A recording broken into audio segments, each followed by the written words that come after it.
SAW bersabda, solat ini perumpamaannya adalah seperti tiang yang mengukuhkan agama.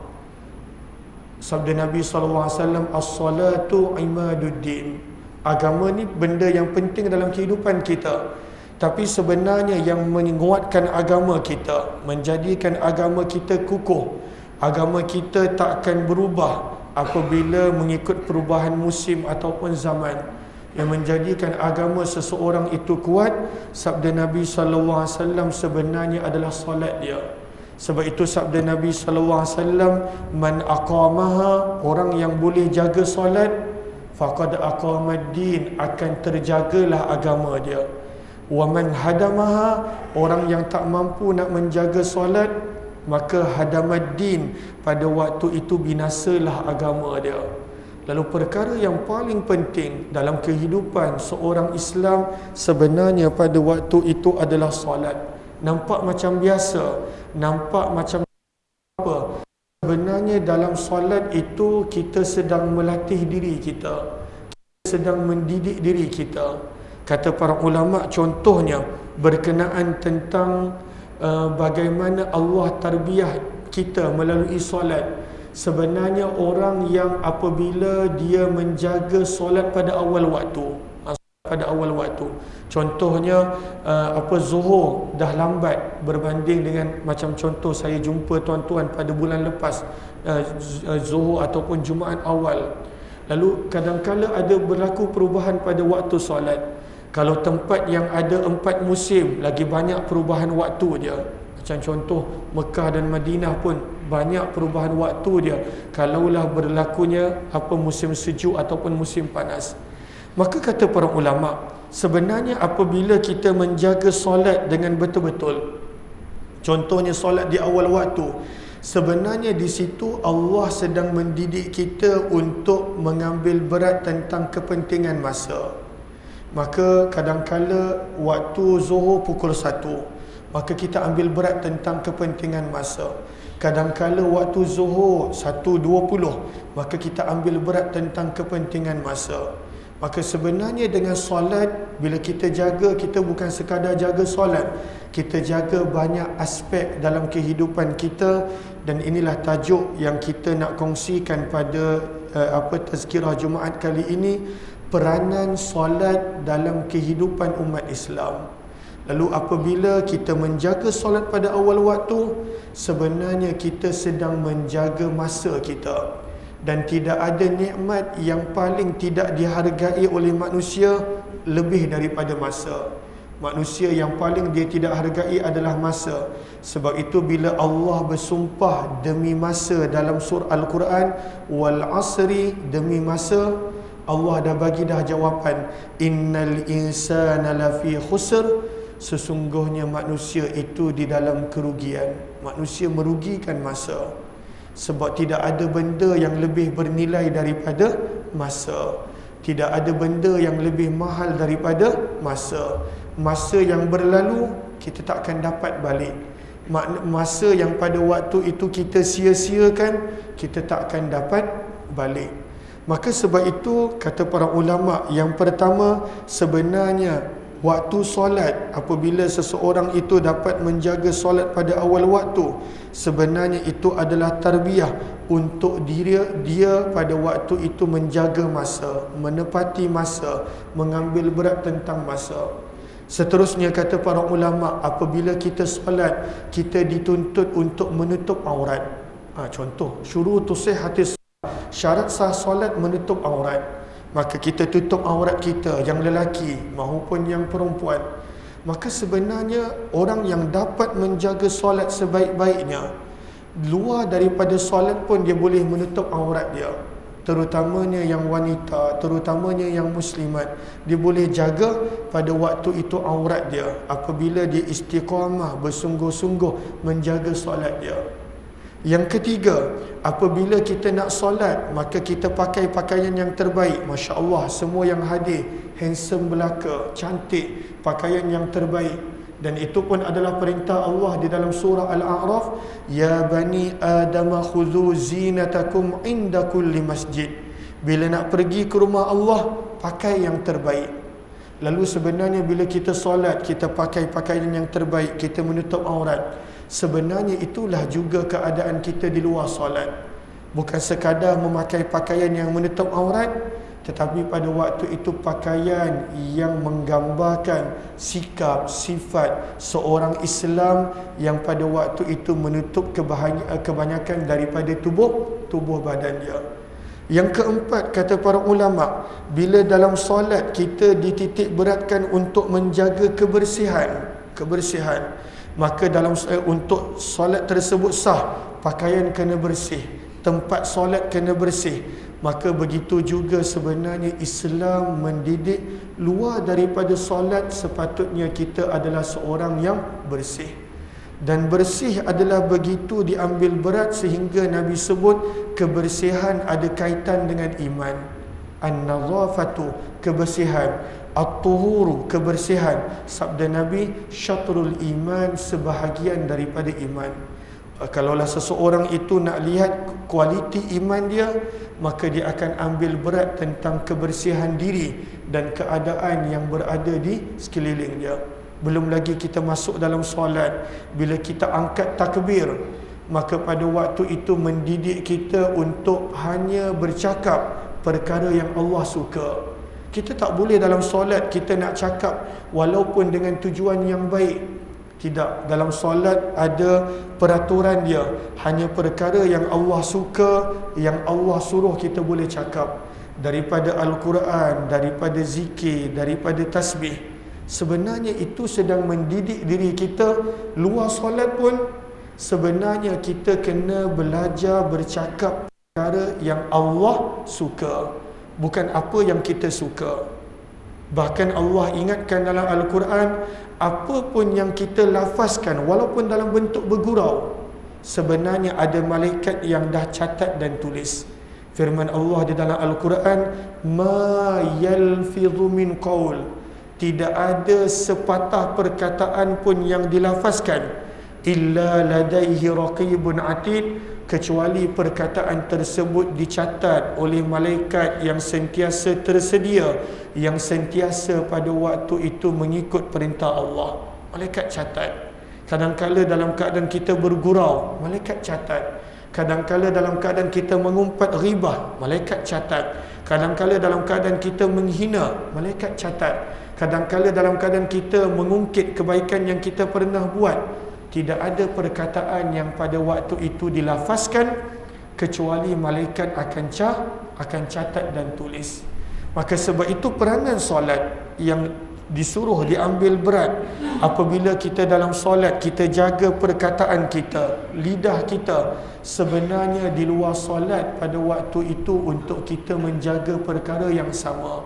Sebab itu apa yang Nabi SAW ajar tentang lidah?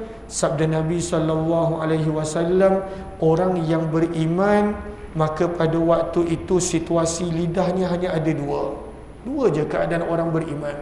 Apakah dia? Falyakul khaira, kalau dia menuturkan perkataan hanya benda yang baik sahaja.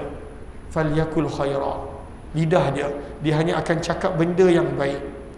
Ataupun kalau tak ada benda baik nak cakap, auliyasmud, maka pada waktu itu dia akan pilih untuk diam. Itu je dua keadaan orang beriman. Tak ada pada waktu itu perkataan yang sia-sia, apatah lagi menghina. Kita berada pada zaman kebanyakan orang dia berpandangan tak salah untuk menegur dalam keadaan nak menghina, menyakiti, memerli. Sebenarnya kurang tepat. Kita takkan pernah jumpa dalam sirah Nabi SAW apabila Nabi SAW nak menegur seseorang, maka pada waktu itu Nabi menegur dalam nada menghina, dalam nada nak menyakiti perasaan. Sebenarnya ajaran Nabi SAW tentang lidah adalah kalaulah seseorang itu benar-benar beriman kepada Allah, dia hanya akan bercakap benda yang baik. Tak ada benda baik nak cakap, dah habis modal. Maka sabda Nabi, liyasmud, dia akan pilih untuk diam. Kenapa? Sebab semua yang kita cakap, malaikat tulis. Semua yang kita cakap, malaikat pada waktu itu akan catat. Sebab itu di dalam hadis yang lain, bila Nabi SAW memberi pesanan kepada Muaz bin Jabal dalam pesanan yang panjang lebar, dalam pesanan yang pada waktu itu sangat panjang, tentang amalan yang boleh membawa ke syurga, amalan yang boleh menyelamatkan daripada api neraka, amalan yang kalau dijaga mudah untuk melakukan amalan kebaikan yang lain, panjang lebar. Di hujung hadis Nabi SAW bersabda, ala adulluka bimilaki dzalika kullih, wahai Muaz, mahu tak aku bagi kepada kamu ringkasan kepada semua nasihat-nasihat tadi. Ringkasan dia punya nicur, kalau bahasa Urdu nicur, dia punya ringkasan, dia punya mukhtasar kepada semua nasihat yang panjang lebar tadi. Maka Muaz bin Jabal kata, wahai Rasulullah, aku nak. Sebab nak amalkan semua susah, tapi apakah ringkasan kepada semua nasihat-nasihat tadi, wahai Rasulullah? Maka Nabi SAW sebelum Nabi cakap, pada waktu itu Nabi pegang dulu lidah Nabi. Fa'akhadha bilisani, Nabi pegang lidah, praktikal. Nabi pegang lidah. Kemudian baru Nabi bersabda, kuffa alaika hadha. Kuffa terjemahannya adalah tahan. Sebenarnya bukan senang nak tahan lidah. Lagi-lagi kalau macam kadang-kala bila dah mula ceramah ni, kadang-kala dah azan pun susah nak berhenti. Tapi selalunya saya dah boleh kawal. Kadang-kala bunyi azan je berhenti, walaupun kisah belum habis, walaupun cerita belum habis. Sebab nama pun kuliah maghrib. Kan kadang-kala kuliah maghrib dia jadi sampai isyak, jadi sampai subuh, panjang lebar nak bercakap. Ujian bercakap ni. Maka Nabi berkata, kuffah, tahan. Alaika, lazimkan, wajibkan, pastikan ke atas diri kamu, hadha, lidah ini. Tahan, lazimkan atas diri kamu untuk tahan lidah ini. Maka Muaz bin Jabal pun pelik. Diingatkan Nabi nak bagi sesuatu yang pada waktu itu penting. Sebab lidah pada waktu itu, siapa yang ambil berat tentang lidah dia? Maka pada waktu itu Muaz bin Jabal bertanya, wahai Rasulullah, adakah manusia kena seksa kerana lidah dia? Adakah manusia kena seksa, kena hukum kerana lidah dia? Maka Nabi SAW tegur dengan nada yang tegas. Sabda Nabi, thaqilatka ummuka ya Muaz, wa hal yakubbun nasu fin nari ala wujuhihim illa hasaidu alsinatihim. Tidaklah manusia itu diseret pada wajahnya lalu dicampak ke dalam neraka, tidaklah kerana amalan yang lain kecuali kerana lidah dia. Maka sebenarnya bila kita jaga solat, bila kita dalam solat kita tak cakap perkara sia-sia, bila kita dalam solat kita tak cakap perkara kecuali yang Allah suka, sebenarnya sifat itu Allah nakkan kita bawa luar daripada solat. Sebab itu pentingnya solat kita jaga supaya kita boleh bawa amalan solat keluar daripada solat. Maka luar daripada solat kita tinggalkan mengumpat, luar daripada solat kita tidak menghina sesiapa, luar daripada solat kita tidak menyakiti sesiapa. Sebab ini adalah peranan solat dalam kehidupan umat Islam. Maka sebab itu dalam solat kita nampak pada waktu itu kita jaga percakapan kita. Seterusnya, Allahumma salli ala Sayyidina Muhammad. Maka disebutkan di sini, maka kata sebahagian para ulama, begitu juga dalam solat mengajarkan kepada kita itqan, buat sesuatu dengan bersungguh-sungguh. Maka bila kita rukuk dengan niat rukuk semata-mata. Bila sujud, kita sujud dengan sebaik mungkin. Sebenarnya inilah didikan juga luar daripada solat. Bila kita buat sesuatu, kena buat bersungguh-sungguh, al-itqan. Sebab itu Nabi SAW bersabda, innallaha, sesungguhnya Allah mencintai, menyukai seorang hamba, idza amila amalan, bila dia buat sesuatu kerja, atqana, dia buat bersungguh-sungguh. Kita kadang-kala bila makan, main-main. Bila main pun main-main. Semua tak sungguh-sungguh, tak fokus. Sebenarnya dalam solat mengajarkan kepada kita untuk buat banyak perkara bersungguh-sungguh. Maka itu pun kita boleh belajar daripada solat kita. Sebab itu penting solat. Walaupun nampak macam membebankan 5 kali sehari, sebenarnya itu adalah pendidikan, tarbiyah untuk kita ubah diri kita menjadi lebih baik. Seterusnya, di dalam solat mengajarkan kepada kita untuk tawaduk. Maka sebenarnya di luar, sebab itu dalam solat kita disuruh untuk sujud. Dekat mana kita letakkan muka yang paling kita banggakan? Dekat tanah. Kita letakkan dekat tanah ketika mana sujud. Dan ketika mana dahi kita berada di atas tanah ketika mana sujud, sabda Nabi, itulah keadaan yang paling dekat kita dengan Allah. Aqrabu ma yakunul abdi, keadaan yang paling dekat seseorang itu dengan Allah adalah ketika mana sujud. Dia menghinakan dirinya kerana Allah, dia tidak sombong di hadapan Allah. Maka sebenarnya luar daripada solat, itu pun sifat yang patut kita ada. Tak boleh ada sombong. Sombong adalah sifat yang menjadi penghalang paling besar untuk manusia jadi baik. Sombong. Allah Subhanahu wa taala sebutkan di dalam surah Al-A'raf juz yang ke-9. Surah Al-A'raf juz yang ke-9, saya tak ingat ayat berapa, saya buka sekejap.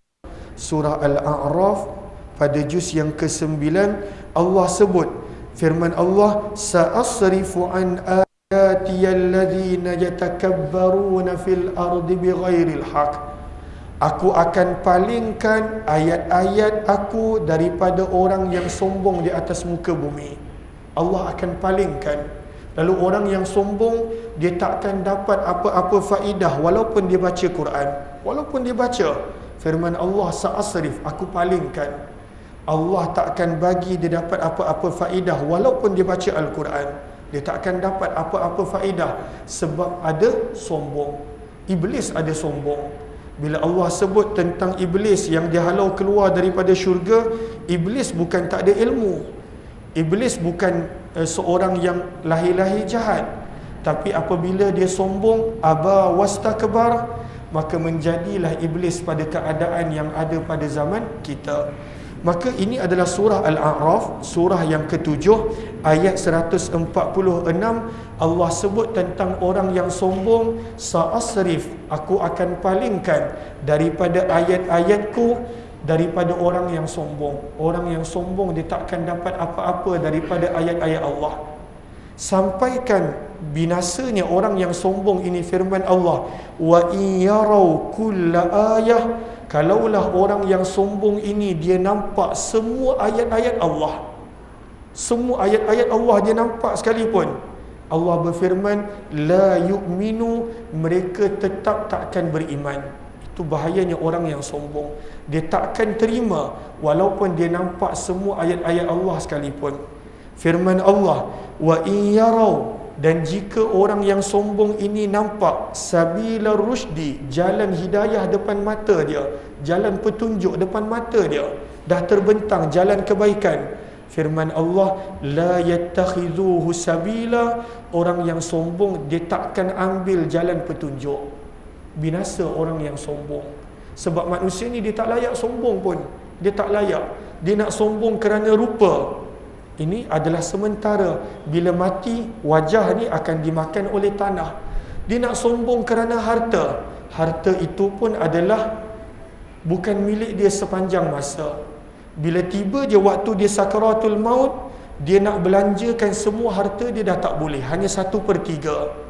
Bila seseorang tu sakit yang membawa kepada kematian, hak dia hanya tinggal 1/3. Kalaulah dia nak hadiahkan semua, dah tak boleh. Sebab dia dah berada di ambang kematian. Belum lagi lepas dia mati, dia takkan bawa apa pun. Dia nak sombong kerana pangkat. Berapa banyak Allah tunjukkan contoh, Allah boleh ubah orang yang ada pangkat kepada hilang segala-galanya. Orang yang tak ada apa-apa tiba-tiba mendapat pangkat kuasa. Maka manusia tak layak sombong pun.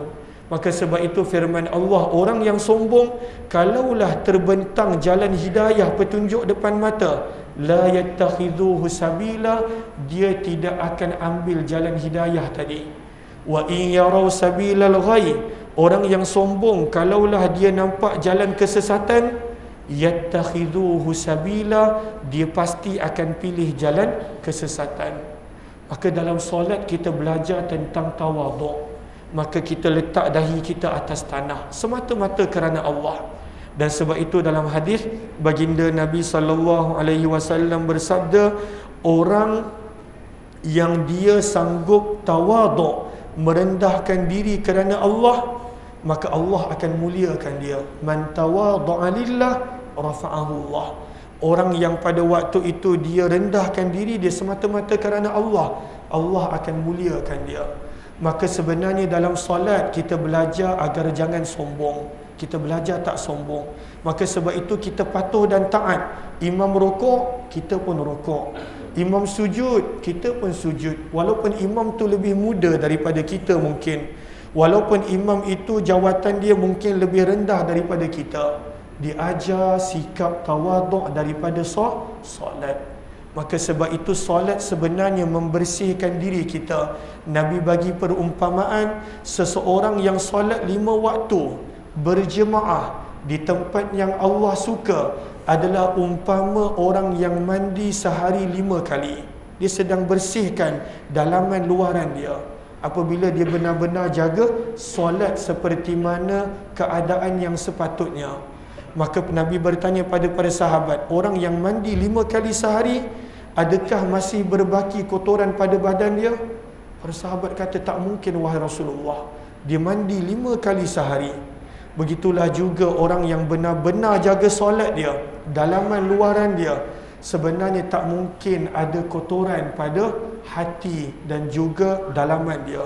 Tapi kalaulah jaga solat masih lagi ada masalah-masalah hati, bererti dia belum solat dengan sebaik-baiknya. Maka sebab itu antara yang kita boleh belajar daripada solat, sebenarnya daripada solat kita pada waktu itu sebenarnya sedang menjaga hubungan kita dengan Allah Subhanahu wa taala. Dan solatlah perkara yang pertama yang Allah akan tanya, yang sepatutnya kita jaga sebaik mungkin. Sabda Nabi SAW, awwalu ma yuhasabu bihil abdu yawmal qiyamah as-salah. Amalan yang mula-mula Allah tanya adalah solat. Amalan yang mula-mula. Allah tak tanya amalan yang lain. Allah tanya amalan yang mula-mula adalah solat. Sehingga kan sabda Nabi, orang yang mana bila solat dia pas, lulus, maka amalan-amalan yang lain Allah akan lepaskan. Fa in saluhat saluhasairu amalih. Kalaulah solat dia lulus, sabda Nabi, Allah tak cek amalan yang lain. Sebab solat dia lulus.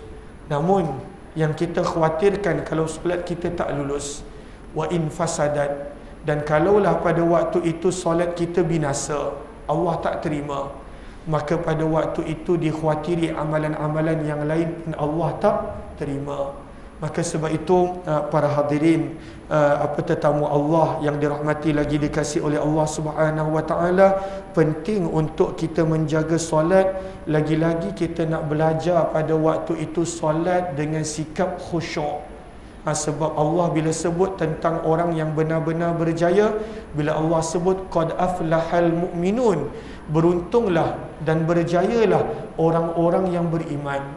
Lalu apakah sifat orang beriman yang berjaya? Maka Allah sebut pada ayat yang kedua surah Al-Mu'minun, alladzina hum fi salatihim khashi'un. Mereka ini bila solat dia boleh ada khusyuk. Para ulama berbeza pendapat apakah definisi khusyuk. Ada yang mengatakan khusyuk maksudnya adalah dia boleh fokus. Dia boleh fokus solat dia. Dia tidaklah bila angkat takbir dia dah sampai ke Atlanta, US. Angkat takbir je US. Angkat takbir je Mekah. Angkat takbir dia dekat tempat yang lain. Dia fokus dalam solat dia. Itu antara pandangan khusyuk.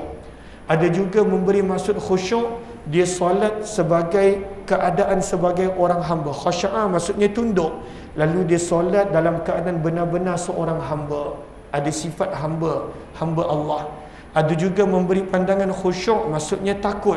Dia solat pada waktu itu bersungguh-sungguh, takut Allah tak terima.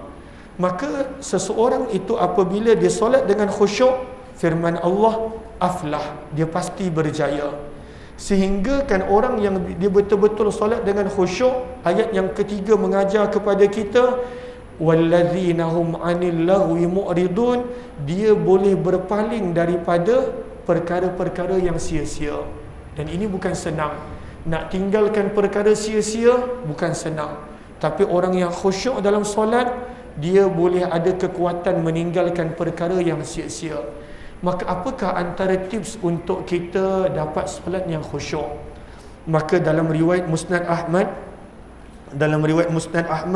Nabi SAW melalui hadis riwayat Abu Ayyub Al-Ansari, Nabi SAW ajar kepada kita antara cara untuk dapat solat yang khusyuk adalah solat umpama itu adalah solat yang terakhir sebelum mati.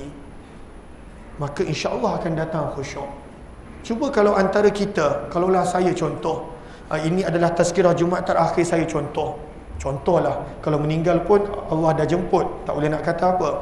Maka tiba-tiba doktor kata pagi tadi, Umar, Jumaat ni last, lepas Jumaat confirm KO, mati. Dah tiba waktu dah teruk dah penyakit ni. Maka bagaimana saya akan solat Jumaat nanti? Bagaimana? Kalaulah dah tahu lepas Jumaat pukul 3 meninggal dunia, maka bagaimana cara kita solat? Pasti kita akan solat penuh fokus sebaik mungkin, sebab ini adalah solat kita yang terakhir.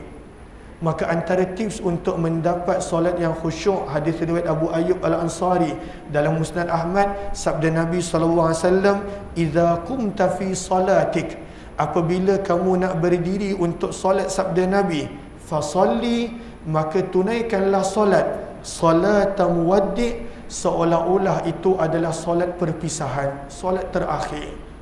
Maka kalaulah kita boleh train diri kita, ini solat terakhir aku, maka lama-kelamaan akan datangnya khusyuk.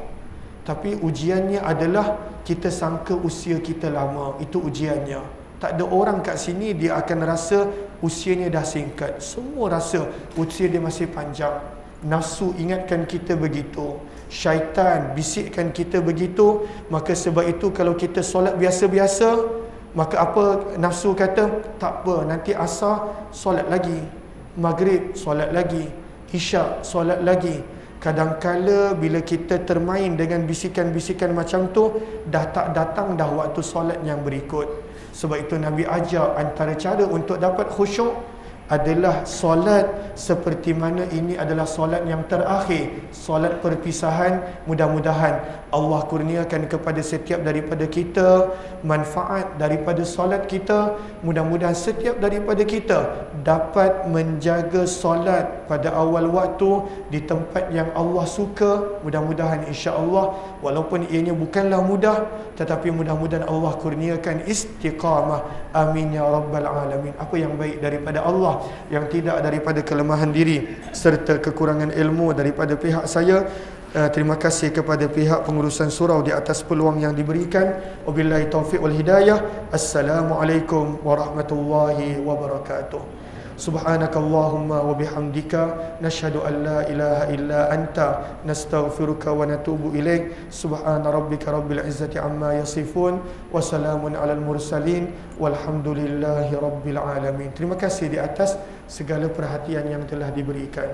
Lalu boleh penuh ke hadapan, insya-Allah, ruang di hadapan.